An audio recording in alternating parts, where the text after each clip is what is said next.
I've been working at Sunset Storage Solutions in Bakersfield for 3 years now. It's not glamorous work, but the pay is decent and the hours are flexible enough that I can take online classes during my shifts. Or at least, that's what I thought when I first started. Now I know better. Now I understand why the turnover rate here is so high, and why my boss Marcus seemed almost desperate when he hired me on the spot. My name is Derek Chen, and I'm 26 years old. Before this job, I worked retail, food service, and even a brief stint as a warehouse clerk. Nothing prepared me for what I'd encounter at Sunset Storage. Nothing could have. The facility sprawls across 15 acres on the eastern edge of Bakersfield, where the city starts to bleed into farmland and empty desert. We have over 800 units, ranging from small 5x5 lockers to massive drive-up spaces that could fit an entire household. The property is surrounded by a 10-foot chain-link fence topped with barbed wire, and there are security cameras everywhere. At least, that's what we tell customers. Half the cameras don't work, and the ones that do only record for 72 hours before the footage loops and erases itself. My first day was unremarkable. Marcus showed me around, explained the computer system, and went over the basic protocols. Check people in, check people out, patrol the grounds twice per shift, and always lock the front gate at 9 p.m. Simple enough. He handed me a thick ring of keys and a flashlight, then pointed to a clipboard hanging near the office door. "That's the unit manifest," he said. "Every unit is listed there with the renter's name, move-in date, and payment status. If someone's more than 30 days late, we put a lock on their unit. After 90 days, we auction off the contents." I nodded, scanning the list. Most of the names were ordinary enough, but one entry caught my eye. Unit 237 had no name listed, just a series of dashes. The move-in date read 08/15/1987, and the payment status showed as current in bold red letters. "What's the deal with Unit 237? I asked. Marcus's expression hardened. "Don't worry about that one. It's a corporate account. Paid up for the next 100 years. You'll never need to access it." "But what if—" "You'll never need to access it," he repeated, his tone leaving no room for argument. "In fact, let me be crystal clear about this. Under no circumstances are you to open Unit 237. Don't go near it, don't even look at it if you can help it. That's the most important rule here." I laughed nervously. "Come on, what's really in there? Someone's buried treasure?" Marcus didn't smile. "I'm serious, Derek. People who mess with Unit 237 don't last long here. The last guy we had, Travis, he got curious, went poking around where he shouldn't have. We found his car in the parking lot 3 days later, engine running, driver's door wide open. He was just gone. Police never found a trace of him." A chill ran down my spine, but I forced myself to shrug it off. Okay, I won't touch Unit 237. "Good." Marcus clapped me on the shoulder, his friendly demeanor returning. "Other than that, this job is pretty straightforward. You'll do fine." For the first few weeks, everything went smoothly. I worked the evening shift from 3 p.m. to midnight, 5 days a week. Most of my time was spent in the small office near the entrance, helping the occasional customer and catching up on schoolwork. The patrols were easy, just walking the rows of units with my flashlight, checking for broken locks or signs of tampering. Unit 237 was located in the oldest section of the facility, a long row of medium-sized units with orange roll-up doors. I passed it dozens of times during my patrols, and I'll admit, I was curious. The unit looked identical to all the others, a standard 10x10 space with a sturdy padlock. Nothing special about it at all. Yet, I couldn't shake the feeling that something was watching me whenever I walked by. The facility itself had an odd layout that I noticed more as the weeks went on. Rows A through E were newer construction from the 1990s, climate-controlled units with modern locks and smooth concrete floors. But rows F through J, where Unit 237 was located, dated back to the facility's founding in 1962. The concrete there was cracked and stained, the lighting was dimmer, and there was always a faint smell of mildew and something else I couldn't quite identify, something organic and wrong. It was during my 4th week that I first noticed the temperature fluctuations. I was doing a routine patrol around 8 p.m. when I felt a sudden blast of cold air as I approached Unit 237. It was early September, still brutally hot in Bakersfield, easily 90 degrees even after sunset. But near that unit, the temperature dropped so sharply I could see my breath misting in the air. I stopped, sweeping my flashlight across the area. Nothing seemed out of place. The other units were silent and still, their locks undisturbed. But that cold pocket of air remained, centered directly in front of Unit 237. I took a step closer, drawn by morbid curiosity. The cold intensified, seeping through my uniform and making my teeth chatter. I reached out, my fingers inches from the metal door, when a sound stopped me cold. Scratching, coming from inside the unit. It wasn't the sound of rats or birds. This was deliberate, methodical. 3 slow scrapes, a pause, then 3 more. Like someone dragging their fingernails down the inside of the metal door. I stumbled backward, my heart hammering. The scratching continued for another 10 seconds, then stopped as abruptly as it had started. The temperature around me began to normalize, the oppressive heat of the California night rushing back in. I didn't mention the incident to Marcus. Part of me worried he'd think I was crazy, and part of me didn't want to admit I'd gotten that close to Unit 237. But I couldn't stop thinking about it. Who or what had made that sound? And why was that particular unit off limits? 2 days later, I met Eleanor Vance for the first time. She arrived just before closing, driving a pristine 1967 Cadillac DeVille that looked like it had just rolled off the showroom floor. The car was powder blue, matching her dress perfectly, and it gleamed under the parking lot lights as if someone had spent hours detailing it. She was elderly, probably in her 70s, with silver hair styled in an old-fashioned bouffant and wearing a pale blue dress that would have been fashionable in the Kennedy era. Her makeup was impeccable, the kind of careful application that spoke of decades of practiced routine. "Good evening," she said, her voice crisp and formal. "I'm here to make a payment on Unit 156. I pulled up her account on the computer. Eleanor Vance, Unit 156, moved in March 1989. I did the math in my head. That meant she'd been renting here for 34 years. The payment history showed she'd never missed a single month, always paying in cash, always on the same date. "Everything looks current, Mrs. Vance," I said. "You're paid through the end of November." "I prefer to stay ahead," she replied, counting out exact change for the next 3 months. No credit card, no check, just crisp bills that looked freshly printed. As she counted, I noticed her hands.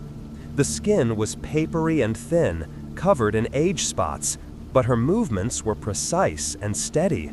No tremor, no hesitation. As I processed the payment, I noticed something odd. Her driver's license, which she'd set on the counter while digging through her purse, showed a birth date of September 3rd, 1948. That would make her 77 years old. But the photo on the license looked identical to the woman standing in front of me. and the issue date was from 1991. 34 years ago. In California, licenses expire after 5 years. This one should have been invalid decades ago. Mrs. Vance, I said carefully, I think there might be an error with your license. It's quite old. She smiled, and something about that smile made my skin crawl. It was too wide, too perfect, like a mask that didn't quite fit right. No error, dear. I simply don't get out much. She took her receipt, wished me a good evening, and left. I watched through the office window as she drove away, that vintage Cadillac purring smoothly into the night. Something about the encounter left me deeply unsettled, though I couldn't quite put my finger on why. Maybe it was the way she moved, a gliding quality to her walk that seemed almost theatrical. Or maybe it was the fact that when she'd handed me the money, her fingers had been ice cold despite the warm evening. The next morning, I came in early to ask Marcus about Eleanor Vance. He was in the back office reviewing paperwork, and he looked up with tired eyes when I knocked. The office was cramped and cluttered, filled with filing cabinets that dated back decades, and a desk covered in invoices and rental agreements. "What's up, Derek? Do you know Eleanor Vance, Unit 156? His expression became guarded. "What about her?" "She came in last night, paid ahead on her unit. But Marcus, something's not right. Her driver's license is from 1991, and she looks exactly the same as her photo. And that car she drives, it's immaculate, like it's brand new." Marcus set down his pen slowly. "Leave it alone, Derek. But there are things about this place you're better off not knowing," he said firmly. "Eleanor Vance has been a model customer for decades. She pays on time, never causes problems, and minds her own business. I suggest you do the same." "Is she connected to Unit 237? Marcus's face darkened. "Why would you ask that?" "Because everything weird seems to come back to that unit." The cold spots, the scratching sounds, customers who don't age. What the hell is going on here, Marcus? He stood up, moving to close the office door. When he spoke again, his voice was barely above a whisper. "Sunset Storage has been here since 1962. My grandfather built this place with money from investors I'm not allowed to talk about. There are certain units here that aren't like the others. They're not rented by normal people for normal purposes. The less you know about them, the safer you'll be." "That's not good enough," I said. "I deserve to know what I'm dealing with." Marcus studied me for a long moment, seeming to wage an internal battle. Finally, he sighed and pulled out a bottle of whiskey from his desk drawer, pouring himself a generous glass. He didn't offer me any. "There are currently 7 special units at this facility. Unit 237 is one of them. These units were never meant for regular storage. They're containment spaces. Things that shouldn't exist in the normal world are kept there."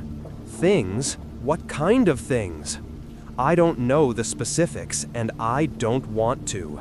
My grandfather, Samuel Holloway, set up contracts with certain entities, agreements that have to be honored or there are consequences. Those units must never be opened. The rent must always be paid, and we must never interfere with the customers who access them." "And Eleanor Vance?" Marcus took a long drink before answering. "She's been coming here since before I was born. My father knew her. My grandfather knew her. She never changes, Derek. Not in appearance, not in manner. Whatever she keeps in Unit 156, it's kept her frozen in time for over 7 decades. That's impossible, is it? Marcus pulled out a dusty photo album from his desk drawer. He flipped through pages of black and white photographs, each one showing different eras of the facility's history. Workers from the 60s with their short-sleeved shirts and slicked-back hair. Customers from the 70s with their bell-bottoms and long sideburns. And then he found what he was looking for, a photograph from 1965. In it, a young man in his early 30s stood next to a woman in a pale blue dress. The man was clearly Marcus's grandfather, Samuel Holloway, with the same square jaw and serious eyes that Marcus had inherited. The woman was Eleanor Vance, looking exactly as she had the night before. Same hairstyle, same dress, same ageless face. My hands trembled as I held the photo. What is she? I don't know, and I don't want to find out. Marcus took the album back, closing it firmly. My grandfather kept journals about this place, about the contracts he signed, and the things he agreed to. My father burned most of them before he died, said they were too dangerous to keep around. But I found one entry he missed. It talked about the original investors, people who weren't quite people. They wanted a place to store things, but not the kind of things you can fit in a truck. They wanted to store pieces of themselves, extensions of their existence, things that would keep them anchored to this world, even when they should have moved on. That doesn't make any sense. It doesn't have to make sense. It just is. Marcus finished his drink and poured another. Go home, Derek. Think about whether you can handle working here. If you decide this is too much, I'll understand. But if you stay, you follow the rules. All of them. Because the moment you start breaking them is the moment this place decides you're more useful as part of the collection than as an employee. I should have quit right then. Any rational person would have. But I needed the money, and some dark part of me was fascinated by the mystery of Sunset Storage. So I stayed. Over the next few months, I began to notice patterns. Certain customers only came late at night, always during my shift. They moved with an odd fluidity that seemed wrong somehow, and they never made small talk. A man named Victor Reyes visited Unit 89 every Friday at exactly 11 p.m. A woman called Judith Kim accessed Unit 412 on the 15th of each month, regardless of what day of the week it fell on. And then there was Emmett Shaw, who came sporadically to Unit 523, always looking terrified and glancing over his shoulder as if something were chasing him. I started keeping notes, documenting the strange occurrences. I bought a small notebook and kept it hidden under the desk in the office, adding entries after each unusual encounter. The temperature fluctuations became more frequent, spreading beyond Unit 237 to encompass other areas of the facility. Sometimes I'd feel sudden waves of heat or cold while doing my patrols with no apparent source. Unit 412 would grow so hot that the metal door was painful to touch, while Unit 523 would frost over even in the middle of September heat. The security cameras began malfunctioning more often, going to static at specific times. I noticed that the disruptions always occurred when one of the special customers was on the property. Victor Reyes would arrive, and the cameras in row F would cut to static. Judith Kim would appear, and the entire north section of the facility would go dark on the monitors. It was as if their very presence interfered with electronic equipment. I decided to learn more about Victor Reyes. He was the most regular of the strange customers, and unlike Eleanor Vance or Judith Kim, he looked human, normal even. He was in his 50s, balding, with thick glasses and a nervous manner. He always wore the same brown jacket, regardless of the weather, and he carried a large duffel bag when he arrived and a smaller one when he left. One Friday night in October, I worked up the courage to speak to him beyond the usual pleasantries. "Evening, Mr. Reyes," I said as he signed in at the desk. "Been coming here a long time, haven't you?" He looked up sharply, his eyes magnified behind his thick lenses. 5 years, he said quietly. "Why do you ask?" "Just making conversation. Lot of long-term customers here." "Yes, well, some of us have things we need to keep safe, things that can't be stored anywhere else." He finished signing and hurried toward the rows, his duffel bag clutched tightly. I waited 15 minutes, then left the office for my patrol. I made sure to pass by row F, where Unit 89 was located. As I approached, I could hear Victor inside his unit, talking to himself. Or at least I thought he was talking to himself. No, not tonight," he was saying, his voice strained. "I brought you what you needed. That should be enough. Please, just let me go in peace." There was a sound in response, a low humming that made my fillings ache. It wasn't quite a voice, more like a vibration that somehow formed words in my mind. "More, always more. Feed us, or become the meal." I froze, pressing myself against the wall of the adjacent unit. Through the gap under the door, I could see light flickering inside Unit 89, a strange greenish glow that pulsed in rhythm with that humming sound. "I'm trying," Victor said, and now he sounded close to tears. "But they're getting harder to find. People don't just disappear anymore. There are cameras everywhere, records, DNA evidence. It's not like the old days." "Then you are no longer useless." "No, please, I'll find a way. I always do. Just give me more time."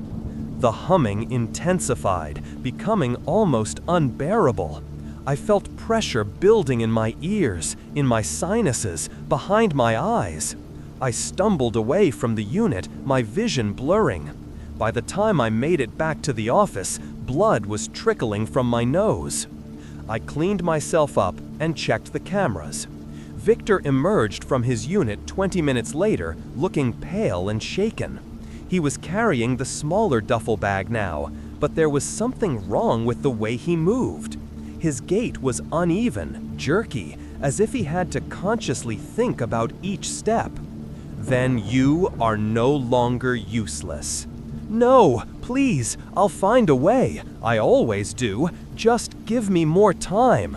The humming intensified, becoming almost unbearable. I felt pressure building in my ears, in my sinuses, behind my eyes. I stumbled away from the unit, my vision blurring. By the time I made it back to the office, blood was trickling from my nose. I cleaned myself up and checked the cameras. Victor emerged from his unit 20 minutes later, looking pale and shaken. He was carrying the smaller duffel bag now, but there was something wrong with the way he moved. His gait was uneven, jerky, as if he had to consciously think about each step. And when he passed under one of the parking lot lights on his way to his car, I could swear I saw something moving under his jacket, something that pressed against the fabric from the inside. After that night, I started paying closer attention to Judith Kim. She was in her 40s, always dressed in expensive business suits, always carrying a briefcase. She drove a black Mercedes and never smiled. On the night of November 15th, I decided to monitor her visit more carefully. She arrived at exactly 10:47 p.m., 3 minutes earlier than usual. I noted this in my journal. She signed in without speaking, her signature a precise mechanical script that never varied by even a millimeter. As she walked toward row D, where Unit 412 was located, the temperature in the office began to rise.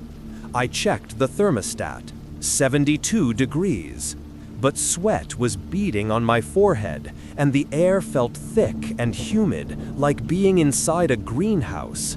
I pulled up the camera feed for row D, but as expected, it showed nothing but static. So I did something stupid. I followed her. By the time I reached row D, the heat was almost unbearable. The asphalt under my feet felt soft, sticky, as if it were beginning to melt. The air shimmered and wavered. And ahead of me, Judith Kim stood in front of Unit 412, which was now glowing with an intense orange light that leaked around the edges of the door. She opened the unit, and the temperature spiked so dramatically that I gasped.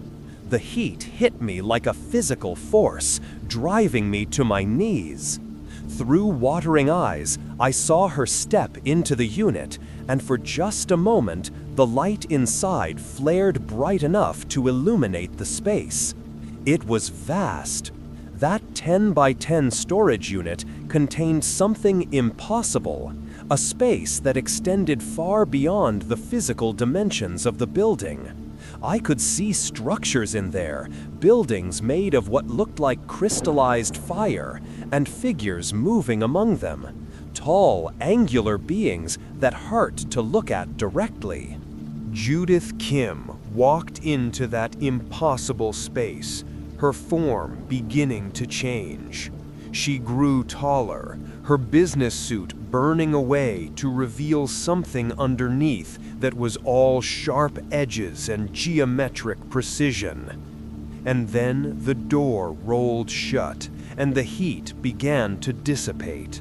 I lay on the ground, my skin feeling sunburned, my lungs aching from the superheated air I'd breathed. It took me 10 minutes to recover enough to stand, and by then, Judith Kim was leaving. She looked exactly as she had when she arrived, human and unremarkable. But now I knew what she really was. The next customer I investigated was Emmett Shaw, and that turned out to be the biggest mistake of all. Emmett was different from the others. Where Victor and Judith seemed to be in control of their situations, Emmett was clearly a victim. He came to Unit 523 at irregular intervals, always looking over his shoulder, always jumping at shadows. He was in his late 20s, around my age, with sandy brown hair and the kind of face that would be friendly under normal circumstances. But fear had carved deep lines around his eyes and mouth. One night in late November, he arrived looking worse than usual. His clothes were rumpled, he hadn't shaved in days, and his hands shook as he signed in. "You okay, man?" I asked, genuinely concerned. He laughed, a brittle sound that bordered on hysteria. No, I'm not okay. I haven't been okay for 3 years, but I don't have a choice anymore." "What do you mean?" He leaned in close, and I could smell stale coffee and fear sweat on him. "Don't trust the old customers, the ones who've been here for decades. They're not human anymore, if they ever were. And don't ever, under any circumstances, rent one of the old units. They're traps. Once you sign the contract, you can never fully leave." "Emmett, I think you should—" "I made a deal," he interrupted, his eyes wild. 3 years ago, I was desperate, drowning in debt, about to lose everything." "What do you mean?" He leaned in close, and I could smell stale coffee and fear sweat on him. "Don't trust the old customers, the ones who've been here for decades. They're not human anymore, if they ever were." And don't ever, under any circumstances, rent one of the old units. They're traps. Once you sign the contract, you can never fully leave. Emmett, I think you should... I made a deal, he interrupted, his eyes wild. 3 years ago, I was desperate, drowning in debt, about to lose everything. Someone approached me at a bar, said they could help. All I had to do was store something for them. Just keep it safe in a storage unit. Check on it once in a while. They'd pay me $10,000 a month. That's a good deal, I said cautiously. That's what I thought. So I signed the papers, rented Unit 523, and put the box inside. Just a small wooden box, nothing special about it. Or so I thought. He ran his hands through his greasy hair. But the first time I went to check on it, I opened the box. I shouldn't have, but I was curious. And inside was... He trailed off, staring at something I couldn't see. What was inside? A piece of something, a fragment. It called to me, told me things, showed me things. And now I can't stop going back. Every few days I have to visit. I have to look at it. The longer I stay away, the worse I feel. Headaches, nausea, paranoia. It's like withdrawal from a drug. The box is feeding on me, slowly draining me, and there's nothing I can do about it. The contract says I have to maintain the unit for 50 years. I'm only 3 years in. He left before I could respond, heading toward row E with the resigned walk of a man going to his execution. I wanted to follow him, to see what was in that box, but something held me back. Maybe it was the terror in Emmett's eyes. Maybe it was the way the temperature had dropped 20 degrees the moment he mentioned the box.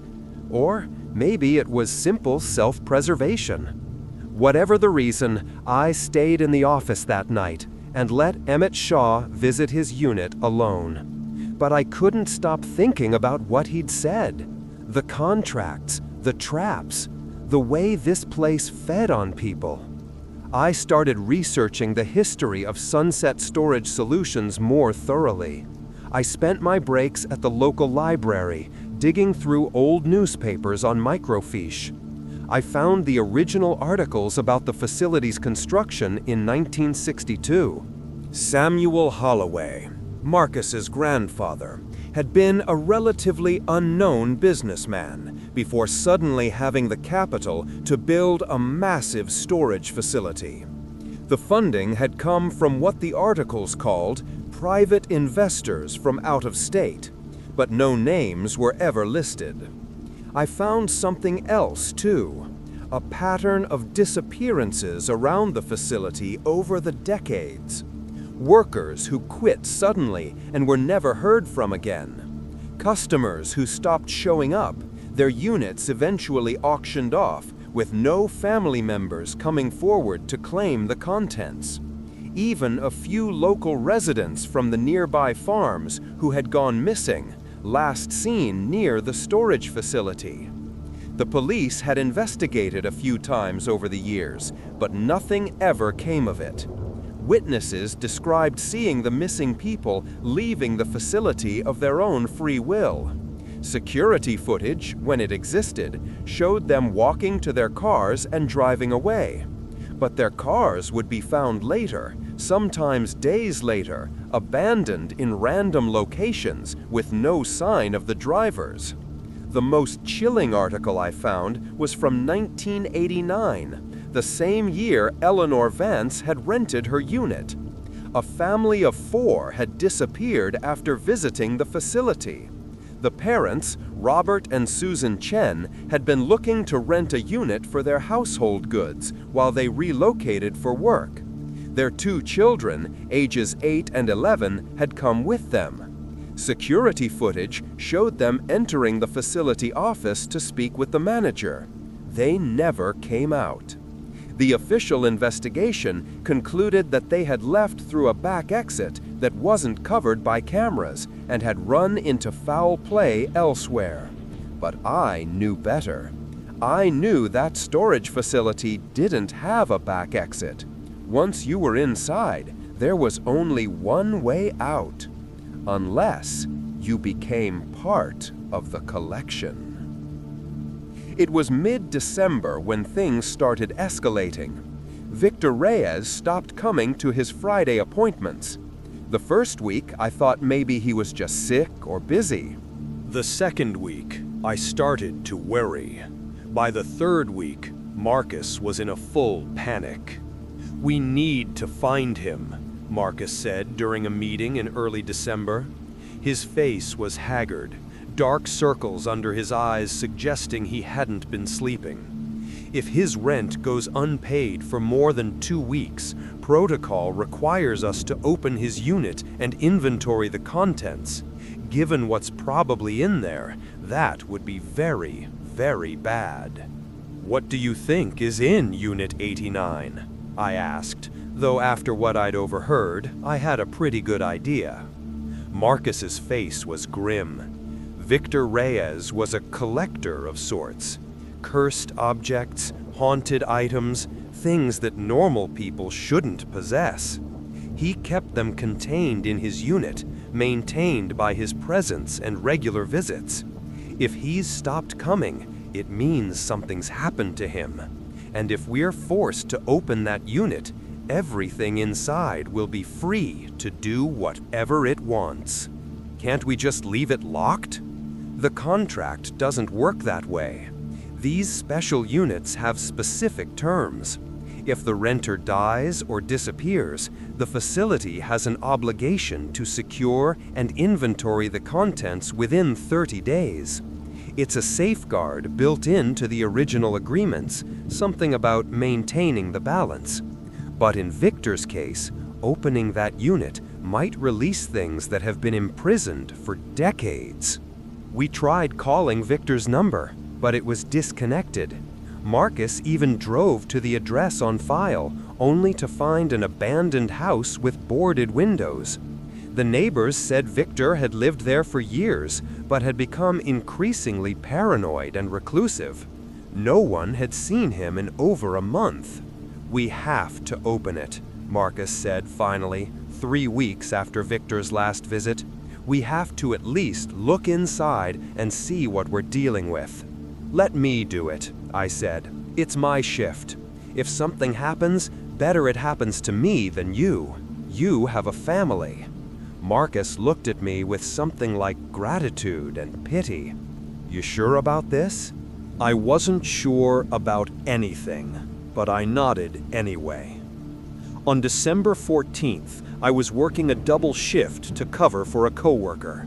Marcus had gone home, leaving me with explicit instructions to open Unit 89 at exactly 2 a.m. He'd given me a duffel bag filled with what he called protective equipment: salt, iron filings, religious symbols from a dozen different faiths, and a camera to document what I found.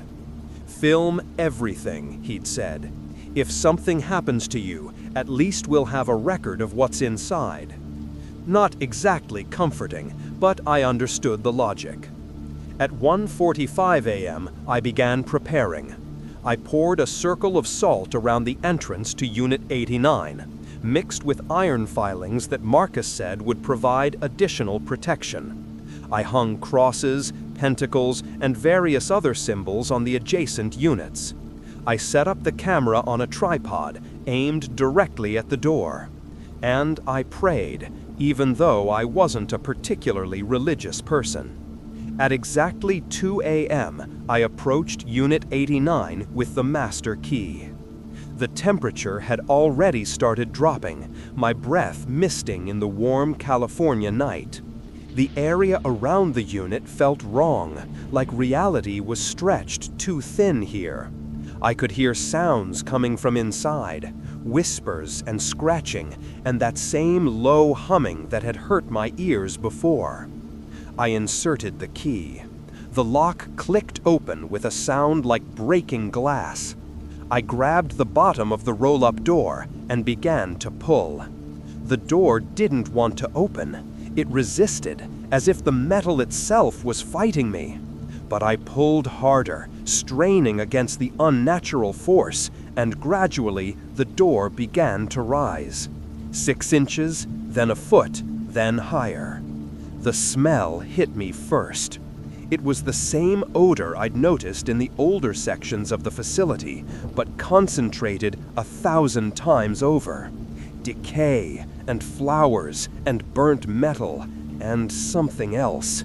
Something that made my hindbrain scream in terror. The darkness inside the unit seemed absolute, swallowing my flashlight beam. But as my eyes adjusted, I began to make out shapes in the black. The unit was packed with objects, just as I'd expected. Antique mirrors lined the walls, their surfaces clouded and dark. Dolls sat on shelves, dozens of them, their glass eyes reflecting my light in unnatural ways. There were paintings with their canvases turned to the walls, locked wooden chests, jars filled with murky liquid, and books bound in materials I couldn't identify and didn't want to think about. And in the center of it all, sitting on a small table, was a music box. It was ornate and Victorian in style, made of dark wood inlaid with mother-of-pearl, and it was playing a tinkling, discordant melody that made my teeth ache. I knew I shouldn't enter. Every instinct screamed at me to drop the door and run. But the music box called to me, its melody worming into my brain. Before I realized what I was doing, my feet carried me forward, stepping over the salt circle, past the threshold. The moment I entered Unit 89, the door behind me slammed shut with a deafening bang. My flashlight died, plunging me into absolute darkness. And all around me, things began to move. I heard the rustle of fabric as the dolls turned their heads. The mirrors rattled in their frames, and I could feel cold air blowing from their surfaces, as if they were windows into frozen places. Something scraped across the concrete floor, circling me with the patient deliberation of a predator stalking prey. And beneath it all, that cursed music box continued its maddening song, growing louder and faster. I fumbled for my phone, desperate for light, but it wouldn't turn on. Dead, just like the flashlight. Panic clawed at my throat as I stumbled toward where the door should be, hands outstretched in the darkness. But the unit seemed to have grown larger, the walls receding no matter which direction I moved. I walked straight ahead for what felt like minutes, but I never reached a wall. Then I heard the voice. Victor Reyes, or what was left of him. "You shouldn't have come in here," he whispered from everywhere and nowhere at once. "Now you're part of the collection. Now you'll never leave." Shapes loomed in the darkness, tall and wrong. I felt cold fingers brush against my face, my neck, my arms. Multiple hands, all reaching for me at once. Something grabbed my ankle, trying to pull me down. The music box grew louder, its melody speeding up until it became a shrieking cacophony that felt like nails being driven into my skull. One of the shapes moved closer, and in the faint bioluminescent glow that some of the objects were giving off, I finally saw Victor Reyes. Or rather, I saw what he had become. His body was there, But it was wrong. His skin had taken on a waxy, translucent quality, and I could see things moving underneath it. His eyes were gone, replaced by empty sockets that somehow still managed to stare at me. His mouth opened impossibly wide, and dozens of small, clicking sounds emerged from his throat. Feed, must feed, always hungry. Join us, join the collection. More shapes emerged from the darkness. I realized with growing horror that they were all previous victims, people who had stumbled into this trap or been deliberately brought here. Some were fresh, their features still recognizable. Others were older, their flesh rotting and falling away, their bones showing through.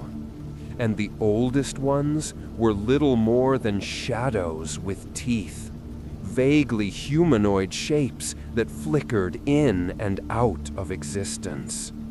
They all reached for me with grasping hands, and I knew that if they touched me, I would become like them.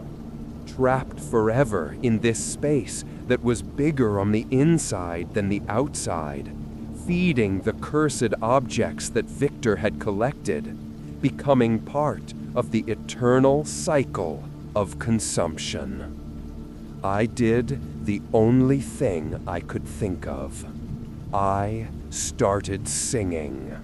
It was a song my grandmother used to sing to me when I was little, a Chinese folk song about the moon and the stars. I didn't remember all the words, and my voice was shaky and off-key, but I sang it anyway. And something about that old melody, that connection to innocent childhood memories, pushed back against the darkness. The hands reaching for me hesitated. The shapes in the darkness wavered. And in that moment of confusion, I felt a hand grab mine. But this hand was warm, solid, real. "Run!" a voice hissed in my ear. "Run now!" I didn't recognize the voice, but I didn't question it. I let it pull me forward, and suddenly we were moving through the darkness at impossible speed. The shapes around us shrieked and howled, trying to grab us, but we dodged and weaved through them. The music box's melody became a discordant scream. And then, impossibly, we burst through the door of Unit 89 and into the blessed normalcy of the California night.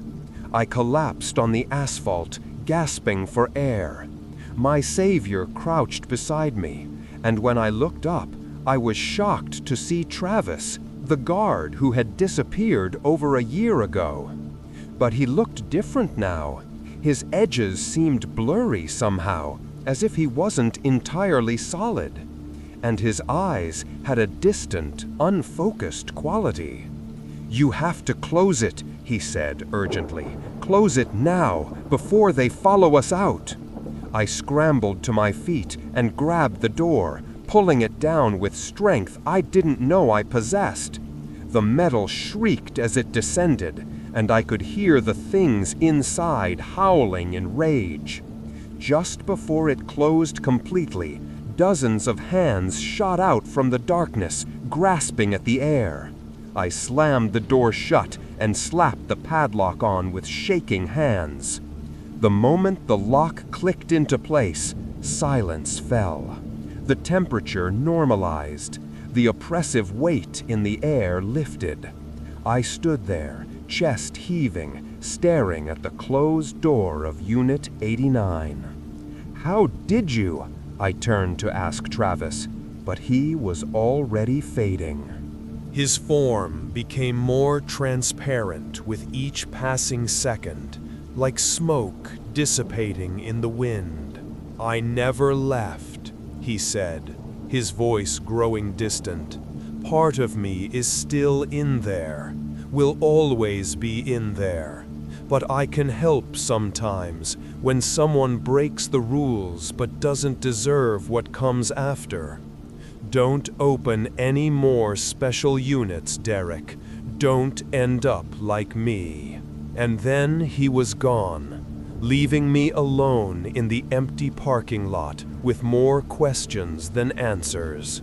I didn't tell Marcus what had happened inside Unit 89. I simply reported that I'd opened the unit, found it full of Victor's collection, and closed it again without incident. The camera had malfunctioned, I said, capturing nothing but static. Marcus seemed relieved just to have the unit secured again. He arranged for a specialist to come in the following week, someone who knew how to handle cursed objects properly. But the experience had shaken me to my core. I'd almost become part of the collection, another soul trapped in that impossible space. And Travis's warning echoed in my mind. How many other special units contained similar horrors? How many people had been lost to this place over the decades? I became obsessed with finding answers. I spent my off hours researching everything I could about the facility, about Marcus's grandfather Samuel Holloway, about the mysterious investors who had funded the construction. I found references to something called the Preservation Society, a group that supposedly dated back to the 1800s and specialized in containing supernatural threats. The library's archives contained old letters and documents that mentioned the Preservation Society in passing, always in hushed tones. They were described as collectors, people who sought out cursed objects, haunted locations, and even supernatural beings themselves, then found ways to contain them. Storage facilities, it seemed, were perfect for their purposes. Ordinary-looking buildings that people rarely questioned, with dozens or hundreds of units that could each serve as a prison. I found an old photograph from 1962 showing the grand opening of Sunset Storage Solutions. Samuel Holloway stood in the center, cutting a red ribbon, surrounded by smiling investors in expensive suits. But when I looked closer at the photograph, I noticed something disturbing.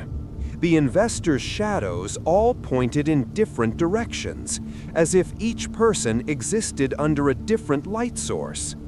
And their reflections in the office windows behind them didn't quite match their physical forms. These weren't normal businessmen. They were the same kind of entities that rented the special units. It all made horrible sense now. The facility wasn't just a place where supernatural beings stored their belongings. It was a prison, a containment system disguised as a commercial enterprise. The special units held pieces of these entities, fragments of their power and essence that kept them anchored to this world. And the Holloway family had been caretakers of this prison for 3 generations, ensuring that the inmates remained locked away. But what happened to people like Victor Reyes, who became too entangled with the things they were supposed to be guarding? What happened to customers like Emmett Shaw, who'd been tricked into binding contracts? And what about the contents of Unit 237? The one unit I still hadn't directly investigated. December bled into the final weeks before Christmas. The facility became busier as people cleared out storage units to make room for holiday decorations and gifts. But the special customers maintained their schedules, arriving at their appointed times regardless of the season. Eleanor Vance visited more frequently now, coming twice a week now, instead of her usual monthly visit. Each time she arrived, she looked slightly different. Sometimes her eyes were a different shade of blue. Sometimes her hair was styled differently. Once I could have sworn she was 3 inches taller than usual. She never acknowledged these changes, always maintaining her pleasant, grandmotherly facade. I worked up the courage to ask her about Unit 237 one night. "Mrs. Vance," I said as she signed in, "you've been coming here a long time. Do you know what's in Unit 237? Her hand froze mid-signature. Slowly, she raised her eyes to meet mine, and for just a moment, I saw something ancient and inhuman looking back at me. "That's not a question you should be asking, dear," she said softly. "Unit 237 is where debts come due. It's where the facility stores its payment." "Payment for what?" "For the privilege of existing here, in this thin place where the walls between worlds grow weak. Every storage facility makes a profit by renting space. This one is no different, except the currency isn't always money." She finished signing and closed the ledger with a decisive snap. "My advice to you, Derek Chen, is to finish your contract, collect your pay, and never come back. This place has its claws in you now. The longer you stay, the harder it will be to leave." She left before I could ask more questions, gliding toward her unit with that unsettling grace. That night, I couldn't stop thinking about what she'd said. Unit 237 was where debts came due, where the facility stored its payment. But payment for what, exactly? And who was receiving that payment? I pulled up the unit manifest on the computer and stared at Unit 237's entry. Move-in date, 08/15/1987. No name, just dashes. Payment status, current. But there was something else I hadn't noticed before. A small note in the contents field that I'd overlooked dozens of times. It simply said, "Collateral, ongoing." Collateral? People? The facility was collecting people as payment, storing them in Unit 237 like currency in a bank vault. And suddenly, all the disappearances made sense. The workers who quit and vanished. The customers who never came back. Travis, who'd gotten too curious. They hadn't run away or met with foul play elsewhere. They'd become collateral, added to whatever was stored in Unit 237. I felt sick. I'd been working here for months, helping to maintain a system that literally consumed people. Every time I checked someone in, every time I processed a rental payment, I was participating in this grotesque arrangement. I should have quit immediately, but something kept me there, some morbid need to understand the full scope of what I'd become part of. And besides, Eleanor's words haunted me. The longer you stay, the harder it will be to leave. Was I already too entangled? Had I crossed some invisible threshold that meant I couldn't simply walk away? The scratching sounds from Unit 237 became a nightly occurrence, sometimes accompanied by whispers in a language I didn't recognize. I started having nightmares about the unit, dreams where I opened it and found myself staring at row after row of frozen people, their eyes open and aware, trapped in some awful limbo between life and death. Christmas came and went. I worked through the holidays, earning double pay that felt like blood money. The facility was quieter than usual, with most customers staying home with their families. But the special customers maintained their schedules. Judith Kim arrived on December 15th at exactly 10:47 p.m., her black Mercedes purring through the snow that had begun to fall. Emmett Shaw came on December 23rd, looking more haggard than ever, his hands shaking so badly he could barely sign the ledger. "You don't look good," I said, genuinely concerned. "Have you thought about just walking away, breaking the contract?" He laughed bitterly. "I tried. Last month, I decided I'd had enough. I drove to Oregon, got a new job, started a new life. Lasted exactly 3 weeks before the headaches started. Then the visions. Then the bleeding." He pulled down his collar to show me angry red marks on his neck, like burn scars. These appeared overnight. The message was clear: come back or die. So here I am. There has to be a way out. There isn't. The only way out is death, and even then, I'm not sure they'd let me go. I think they'd just add me to Unit 237, keep me around as collateral. He picked up his pen to sign in. "You seem like a good guy, Derek. My advice? Start looking for another job. The special customers? We're already lost. But you still have a chance to escape." After he left, I sat in the office staring at the security monitors. Emmett's words had struck a chord. I still had a chance to escape. But did I really? How deep was I already? I'd opened Unit 89 and survived only because Travis's ghost had intervened. I'd been asking questions, investigating, getting closer and closer to truths that the facility clearly wanted to keep hidden. A movement on one of the monitors caught my attention. Unit 237's camera, which usually showed nothing but a static view of the closed door, was now displaying something different. The door was still closed, but there was frost spreading across it, intricate patterns forming words in the ice. I leaned closer to the screen, squinting to read the message. Soon. My blood ran cold. Soon what? Was the facility threatening me? Or was something inside Unit 237 trying to communicate? I made a decision then. I would open Unit 237. Not because Marcus ordered me to, not because protocol demanded it, but because I needed to know what was inside.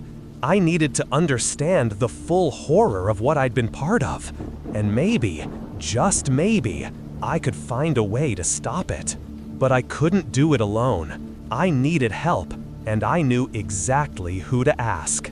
Emmett Shaw had given me his phone number months ago, back when he first started looking noticeably worse. "In case something happens," he'd said. "In case I don't make it out one night." I called him the next morning. "Emmett, it's Derek, from the storage facility. I need your help with something." There was a long pause. "What kind of help?" "I'm going to open Unit 237. I need someone to be there, someone who understands how this place works, someone who can pull me out if things go wrong." Another pause, longer this time. "You're insane. You know that, right? Unit 237 isn't like the other special units. It's the heart of the whole operation. Opening it could what? I don't know, but nothing good. Look, Derek, I appreciate that you want to help, that you want to understand, but some doors are meant to stay closed. This is one of them. People are trapped in there, Emmett, living people, or what's left of them. They've been used as currency, as collateral for whatever sick bargain Samuel Holloway made back in 1962. Don't you think they deserve to be free? And what if freeing them destroys the entire containment system? What if it releases everything that's been imprisoned here for decades? You could be saving a dozen people while dooming thousands." He had a point, but I'd made up my mind. "I'm doing this with or without your help. I just thought you'd understand, since you're trapped here too." I heard him sigh heavily. Fine. When? Tomorrow night, December 28th. Come to the facility at 2 a.m. That's when the transition between days is weakest, or at least that's what I've read in Samuel Holloway's journals. You found his journals? Marcus showed me one entry. I've been searching for the rest.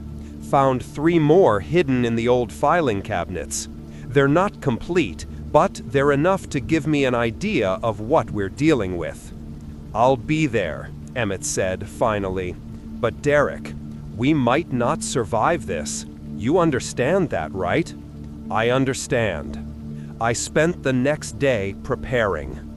I gathered everything I could find that might offer protection. Salt, iron, religious symbols, flashlights with fresh batteries, and a digital camera with plenty of memory. I also copied all the journal entries I'd found, uploading them to a cloud storage service. If something happened to me, at least there would be a record. Marcus called that afternoon to tell me he wouldn't be in until after New Year's.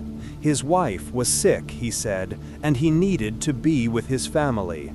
I told him I hoped she felt better and assured him I could handle the facility alone for a few days. After he hung up, I felt a twinge of guilt. Marcus wasn't a bad person. He'd inherited this nightmare from his father and grandfather, trapped in a cycle he probably didn't know how to break. But he'd also chosen to maintain the system, to keep the special units running, to allow the facility to continue consuming people. Whatever happened tomorrow night, he would have to deal with the consequences. December 28th arrived cold and clear. I came in from my shift at 3 p.m., going through the usual routines. A few regular customers came and went, renting units for normal purposes. A college student storing furniture between semesters. An elderly couple downsizing their home. A contractor needing space for equipment.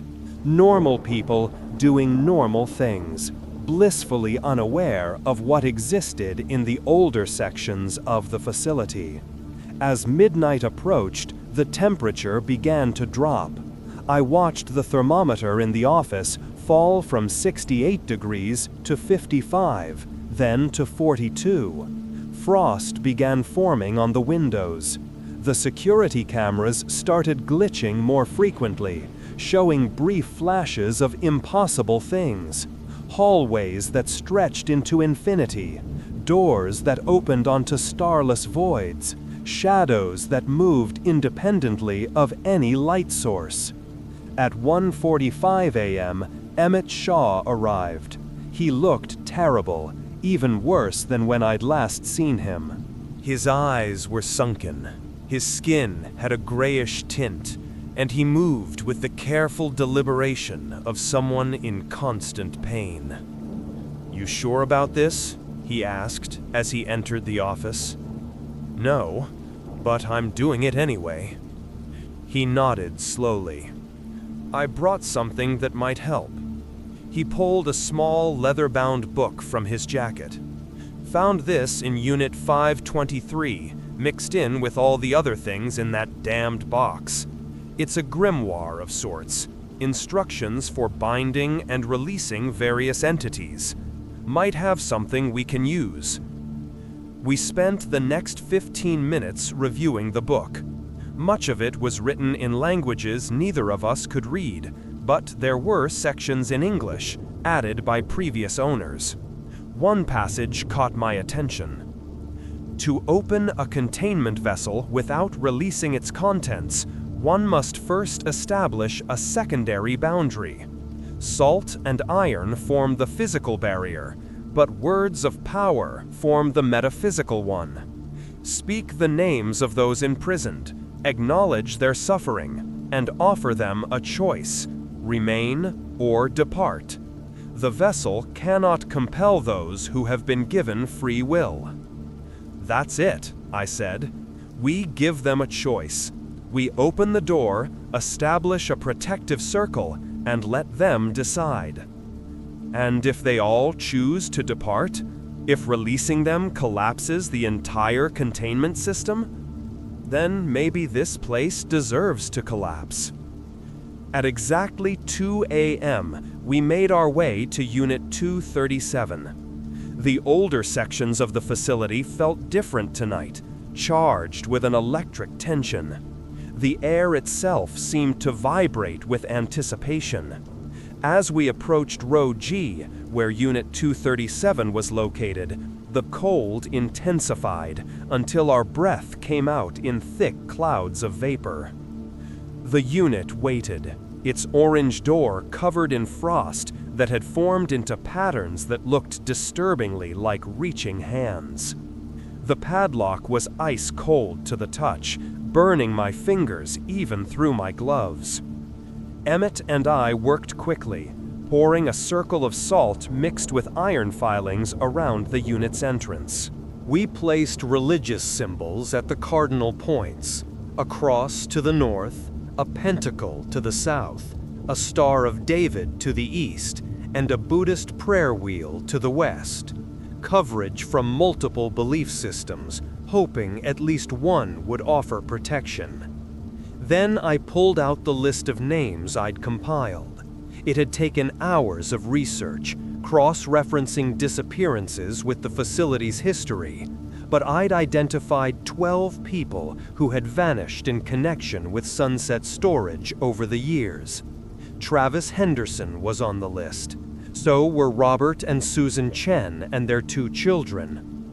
Others I didn't recognize, names that had been buried in old police reports and newspaper archives. "Are you ready?" I asked Emmett. He clutched the grimoire tightly. "No, but do it anyway." I inserted the master key into the lock. It turned smoothly, too smoothly, as if the unit wanted to be opened. I grabbed the bottom of the door and began to pull. The resistance was immediate and overwhelming. The door fought me with the force of a hurricane, and I had to brace my feet and pull with every ounce of strength I possessed. Emmett grabbed on to help, and together we managed to raise the door 6 inches, then a foot, then higher. Cold air rushed out, so frigid it was painful to breathe. The darkness inside the unit seemed absolute, swallowing the beam from our flashlights. And then I heard them. Voices. Dozens of voices crying out in languages both familiar and alien. "We acknowledge your suffering," I shouted over the noise, reading from the grimoire. "We speak your names and offer you a choice." I began reading the list. Travis Henderson, Robert Chen, Susan Chen, Michael Chen, Sarah Chen. Each name seemed to resonate in the darkness, causing ripples in reality itself. As I continued reading names, figures began emerging from the unit. They weren't quite solid, more like projections or holograms, but I could see them clearly now. Travis was there, along with the Chen family. Others I didn't recognize. People from decades past, still wearing the clothes they disappeared in. They stood in the entrance, neither inside nor outside, caught in a liminal space. And they were all staring at me with expressions of desperate hope. "You have been held here as collateral," I continued, still reading from the grimoire. "Bound without consent, imprisoned without trial. I offer you a choice. Remain as part of the collection, or depart to whatever lies beyond. The choice is yours and yours alone." For a long moment, nothing happened. Then Travis stepped forward, his translucent form solidifying slightly as he crossed the threshold. "Thank you," he said, his voice barely a whisper. "Thank you for giving us a choice." One by one, the others followed. They crossed the salt circle, and as they did, their forms began to dissolve into points of light. The lights rose into the air, floating upward like released balloons before vanishing into the night sky. I counted 12 lights, 12 people freed from their prison. But as the last light disappeared, I realized something was wrong. There were more figures in the darkness of Unit 237, many more. And these weren't victims of the facility. These were the things that had been feeding on those victims. The temperature dropped even further. Ice began forming on every surface. And from the depths of Unit 237, something ancient and vast turned its attention toward us. "Close it," Emmett screamed. "Close it now!" But it was too late. The door was rising on its own now, pulled up by invisible forces. And emerging from the darkness were shapes that defied description.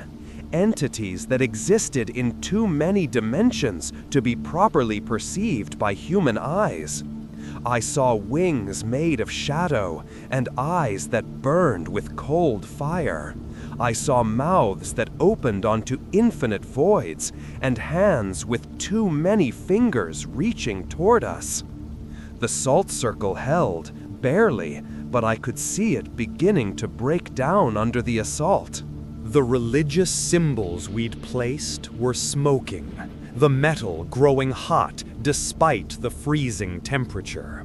"We gave them a choice," I yelled at the emerging horrors. "The terms of the contract state that collateral must be held willingly." The shapes paused, and I felt something alien touching my mind, reading my thoughts. Then a voice that wasn't quite a voice spoke directly into my brain. "Clever, but incomplete. The 12 you freed were the recent additions. There are others. Others who have been here so long they no longer remember who they were. They cannot choose because they no longer know choice." "Then I choose for them," I said, though my voice was shaking. "I free them all. The contract is void." "You cannot void what you did not create." "Maybe not, but I can destroy it." I pulled out the lighter I'd brought and held it to the grimoire. "This book has binding spells, but it also has unbinding ones. I can read them all, unravel every contract, every agreement, every deal that built this place. And if that means bringing down Sunset Storage, then that's what I'll do." The entities moved closer, their forms shifting and changing, becoming more aggressive. But I stood my ground, thumb on the lighter's striker. One more step and I start reading. I'll free everything in every special unit, all 7 of them. Every cursed object in Unit 89. Every temporal fragment in Unit 318. Whatever Judith Kim keeps in Unit 412. All of it. And without containment, without the careful balance, they'll tear this place apart. The silence that followed was absolute. Even the wind seemed to stop. And then, slowly, the shapes began retreating back into Unit 237. Very well. The recent collateral is freed. The contract stands for the others. But know this, Derek Chen. You have made an enemy of forces beyond your comprehension. Your protection ends when you leave this facility's employment. The door slammed shut on its own, the padlock clicking into place. The cold dissipated rapidly, and within seconds, the temperature had returned to normal. The frost vanished from every surface, leaving no evidence of what had just occurred. Emmett and I stood there for a long moment, too shocked to move. Finally, he said, "Did we just threaten to destroy reality to win a negotiation with eldritch horrors?" "I think so." "And it worked?" "Apparently." We gathered our supplies in silence and walked back to the office. The facility felt different now, lighter somehow, as if a weight had been partially lifted. As we reached the parking lot, I noticed something. Emmett looked better. The grayish tint to his skin was fading, and his hands had stopped shaking. "How do you feel?" I asked. He looked down at his hands in wonder. "Better. I feel free. The pull from Unit 523, it's gone. I can leave." "Then leave, tonight. Drive away and never come back." He didn't need to be told twice. Within minutes, he was in his car, pulling out of the parking lot with the urgency of someone escaping a burning building. I watched his taillights disappear into the night, genuinely happy that at least one person had escaped the facility's grasp. But I knew my own escape wouldn't be so simple. The entities in Unit 237 that made their position clear. My protection ended when I left employment. As long as I worked here, I was part of the system and therefore untouchable. But the moment I quit, I had until dawn to decide. Stay and continue enabling a system that imprisoned people and supernatural beings alike, or leave and face the consequences. I spent the rest of the night in the office, thinking. At some point, I fell asleep at the desk, exhausted from the confrontation. When I woke, it was to the sound of someone clearing their throat. Eleanor Vance stood in the doorway, still wearing her pale blue dress. But something about her was different. She looked more solid, more real than she ever had before. "You freed the collateral," she said. It wasn't a question. 12 of them, the recent ones. The entities wouldn't let me free the others. She nodded slowly. That's more than anyone has managed in 60 years. Samuel Holloway tried once in 1978. He disappeared 2 days later. His body was found in Unit 237, added to the collection. Marcus's grandfather? But Marcus said he died of a heart attack. That's what the death certificate says, but we both know the truth. She moved further into the office, her movements more fluid than before. I came to warn you, Derek. The entities are going to come for you. Not tonight, not tomorrow, but soon. The moment you step outside the protection of this facility, they'll claim you. So I'm trapped here forever? Unless you want to end up as collateral yourself, yes. She pulled an envelope from her purse and set it on the desk. This is the address of someone who can help. A member of the Preservation Society, the real organization behind this facility. They might be able to offer you protection, though it will come at a price. Everything with them does. What kind of price? I don't know, but it has to be better than spending eternity frozen in Unit 237. She turned to leave, then paused. For what it's worth, what you did tonight was brave. Foolish, but brave. Those 12 people are free because of you. Remember that when the weight of this place starts to crush you. She left, and I was alone again. I picked up the envelope, turning it over in my hands. Inside was a business card with a phone number and an address in San Francisco. No name, just a symbol. A key crossed with a chain. The sun was rising now, painting the sky in shades of orange and pink. My shift was over. Marcus would be back tomorrow, and I would have to explain what had happened. But for now, I had a decision to make. I could call the number on the card, potentially trading one form of bondage for another. Or I could take my chances, quit the job, and hope I could outrun or outsmart the entities from Unit 237. Neither option was good, but they were the only options I had. In the end, I made a copy of the key to Unit 237. I didn't know why exactly, but something told me I might need it. Then I locked up the office and drove home, feeling the weight of invisible eyes watching me the entire way. I called the number on the card that evening. A woman answered, her voice professional and cool. "Derek Chen," she said before I could introduce myself. "We've been waiting for your call." "How did you know?" "We know everything that happens at our facilities. Sunset Storage is one of 17 such locations in the western United States. What you did last night was unprecedented and problematic. I freed innocent people. You disrupted a delicate balance that has been maintained for decades. The entities in Unit 237 are now restless, and the other special units are showing signs of instability. You've created a situation that requires immediate containment. So what happens now? Now you work for us. You'll continue your employment at Sunset Storage, but you'll report directly to the Preservation Society. You'll help us maintain the containment systems and ensure no further disruptions occur. In exchange, we'll provide protection from the entities you've angered.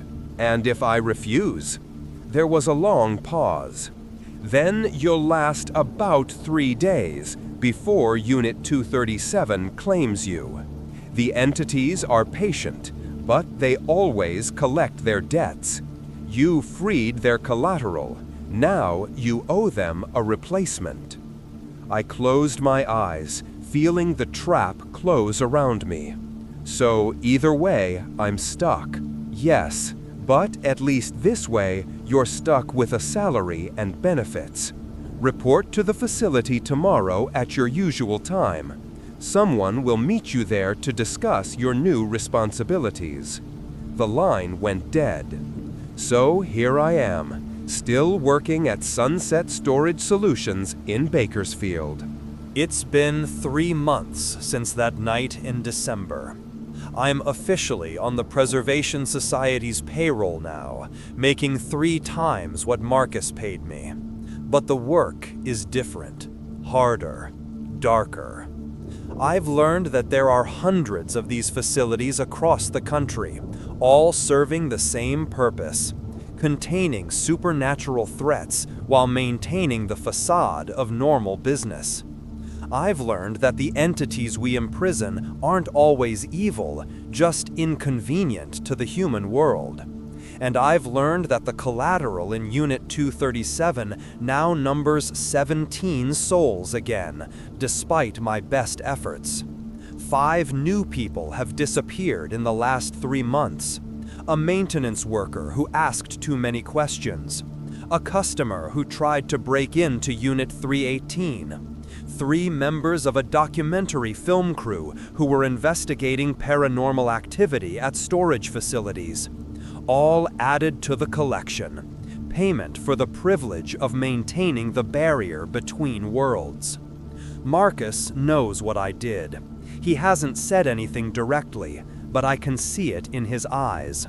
A mixture of fear and resignation. His family has been bound to this place for 3 generations, and now I've become part of that binding. Maybe in 30 years, I'll be training a new guard, handing down the rules, watching as they slowly realize what they've become part of. Emmett Shaw sent me a postcard from Montana last month. Just 2 words: still free. I'm happy for him, but I also know his freedom came at the cost of mine. Someone had to stay behind to maintain the system. Someone had to become the caretaker. I still hear the scratching from Unit 237 on quiet nights. 3 scrapes, A pause. 3 more.